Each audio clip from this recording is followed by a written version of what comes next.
بسم اللہ الرحمن الرحیم نحمدہ ونصلی علی رسولہ الکریم اما بعد۔ میں ہوں حافظ گلزار عالم اور آپ دیکھ رہے ہیں لرن ود حافظ گلزار۔ آسان دینی تعلیمات پر مشتمل اس کورس میں تعلیم الاسلام کے حصہ سوم یعنی تیسرے حصے سے ہم پڑھ رہے ہیں موضوع پر مسح کرنے کے باقی مسائل، یعنی وہ اہم مسائل جو عام طور پہ لوگوں کو معلوم نہیں ہوتے۔ سوال: مسح کی مدت کا کس وقت سے حساب کیا جائے؟ جواب: جس وقت سے وضو ٹوٹا ہے اس وقت سے 1 دن 1 رات یا 3 دن 3 رات مسح جائز ہے۔ 1 دن 1 رات مقیم کے لیے جو اپنے گھر پر ہے، اپنے شہر میں ہے، اور 3 دن 3 رات مسافر کے لیے۔ مثلا جمعے کی صبح کو وضو کر کے موزے پہنے اور اس کا یہ وضو ظہر کے وقت ختم ہونے پر ٹوٹا تو یہ شخص اگر مقیم ہے تو ہفتے کی ظہر کے وقت تک مسح کر سکتا ہے، اور مسافر ہے تو پیر کے دن ظہر تک مسح کر سکتا ہے۔ سوال: مسح کن کن چیزوں سے ٹوٹتا ہے؟ جواب: جن چیزوں سے وضو ٹوٹتا ہے ان سے مسح بھی ٹوٹ جاتا ہے، اور ان کے علاوہ مسح کی مدت گزر جانے اور موزے اتار دینے اور 3 انگلیوں کے برابر موزے پھٹ جانے سے بھی مسح ٹوٹ جاتا ہے۔ سوال: اگر وضو ہونے کی حالت میں موزہ اتار دیا یا وضو ہونے کی حالت میں مدت مسح کی پوری ہو گئی تو کیا حکم ہے؟ جواب: ان دونوں صورتوں میں صرف پاؤں دھو کر موزے پہن لینا کافی ہے اور پورا وضو کر لینا مستحب ہے۔ سوال: اگر مسافر نے موزوں پر مسح کرنا شروع کیا اور 1 دن 1 رات کے بعد گھر آ گیا تو کیا کرے؟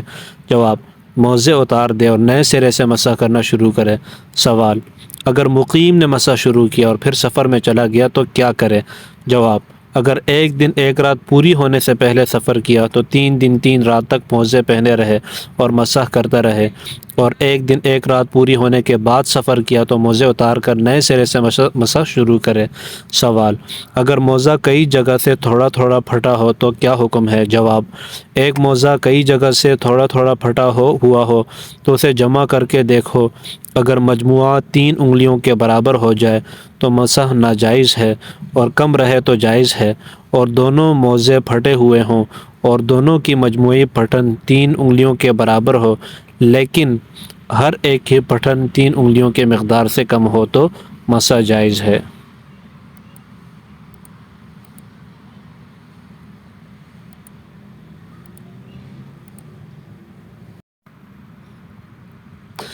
بسم اللہ الرحمن الرحیم نحمدہ ونصلی علی رسولہ الکریم اما بعد۔ میں ہوں حافظ گلزار عالم اور آپ دیکھ رہے ہیں لرن ود حافظ گلزار۔ آسان دینی تعلیمات پر مشتمل اس کورس میں کتاب تعلیم الاسلام کے تیسرے حصے سے ہم پڑھ رہے ہیں نجاست حقیقیہ اور اس کی طہارت کے باقی مسائل، یعنی وہ اہم مسائل جو عام طور پر لوگوں کو معلوم نہیں ہوتے۔ سوال: چمڑے کی چیزیں جیسے موزے، جوتے، بستربند وغیرہ اگر ان میں جسمدار نجاست لگ جائے تو کس طرح پاک ہوتی ہے؟ جواب: زمین یا کسی اور چیز پر رگڑ دینے سے پاک ہو جاتی ہیں، بشرط یہ کہ رگڑنے سے نجاست کا جسم اور اثر جاتا رہے۔ سوال: اگر انہی چیزوں میں پیشاب، شراب یا اس طرح کی کوئی اور نجاست لگ جائے تو کس طرح پاک کی جائیں؟ جواب: پانی یا کسی اور بہنے والی پاک چیز سے جو نجاست کے اثر کو دور کر دے دھو کر پاک ہوں گی، یعنی سوائے جسمدار نجاست کے اور نجاستیں لگ جائیں یعنی بہنے والی تو رگڑنے سے چمڑے کی چیزیں پاک نہ ہوں گی بلکہ دھونا ضروری ہے۔ سوال: چاقو، چھری، تلوار اور لوہے یا چاندی یا تانبے، المونیم وغیرہ کی چیزیں ناپاک ہو جائیں تو بغیر دھوئے پاک ہوں گی یا نہیں؟ جواب: لوہے کی چیزیں جبکہ وہ صاف ہوں، زنگ نہ ہو، اور چاندی، سونے، تانبے، المونیم، پیتل وغیرہ دھاتوں کی چیزیں اور شیشے کی چیزیں اور ہاتھی دانت یا ہڈی کی چیزیں اور چینی کے برتن، یہ تمام چیزیں جبکہ صاف اور نقشین نہ ہوں اس طرح رگڑنے سے کہ نجاست کا اثر جاتا رہے پاک ہو جاتی ہیں۔ سوال: نقشین نہ ہونے سے کیا مراد ہے؟ جواب: یعنی ان کے جسم میں ایسے نقش نہ ہوں جن سے جسم اونچا نیچا ہو جاتا ہے، کیونکہ ایسے نقش میں رگڑنے کے بعد بھی نجاست باقی رہ جانے کا احتمال ہے۔ ہاں صرف رنگ کے نقش ہوں تو یہ چیز رگڑنے سے پاک ہو جائیں گی۔ سوال، زمین پر نجاست مثلاً پیشاب یا شراب وغیرہ گر جائے تو کس طرح پاک ہوں گی؟ جواب، زمین جب خشک ہو جائے اور نجاست کا اثر، رنگ، بو، مزہ جاتا رہے تو پاک ہو جاتی ہے۔ سوال، مکان یا مسجد وغیرہ میں پکی اینٹوں یا پتھر کے فرش یا دیوار پر نجاست لگ جائے تو کس طرح پاک کی جائے؟ جواب، اینٹ اور پتھر جو عمارت میں لگے ہوئے ہوں خشک ہو جانے اور نجاست کا اثر جاتے رہنے سے پاک ہو جاتے ہیں۔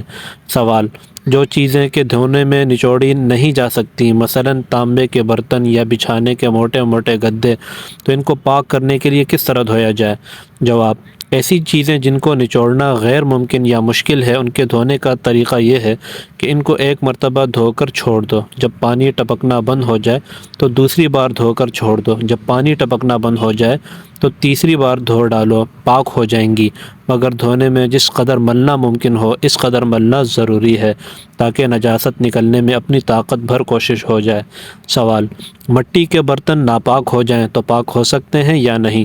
جواب، مٹی کے برتن بھی دھونے سے پاک ہو جاتے ہیں اور ان کے پاک کرنے کا وہی طریقہ ہے جو اس سے پہلے سوال و جواب میں لکھا گیا ہے۔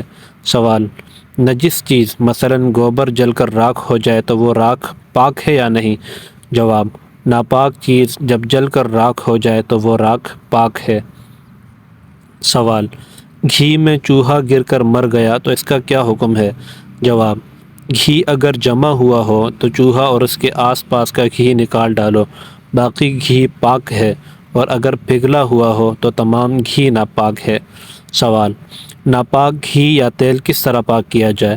جواب، ناپاک گھی یا تیل میں اس کے برابر پانی ڈال کر جوش دو، پھر گھی یا تیل جو پانی کے اوپر آ جائے اسے اتار لو اور 3 مرتبہ اس طرح کرو تو وہ گھی یا تیل پاک ہو جائے گا۔ استنجے کے باقی مسائل۔ سوال، استنجے کی کون کون سی صورتیں مکروہ ہیں؟ جواب، قبلے کی طرف منہ یا پیٹھ کر کے استنجا کرنا، ایسی جگہ استنجا کرنا کہ کسی شخص کی نظر استنجا کرنے والے کے سطر پڑتی ہو تو مکروہ ہے۔ سوال، پاخانہ پیشاب کرنے کی حالت میں کیا کیا باتیں مکروہ ہیں؟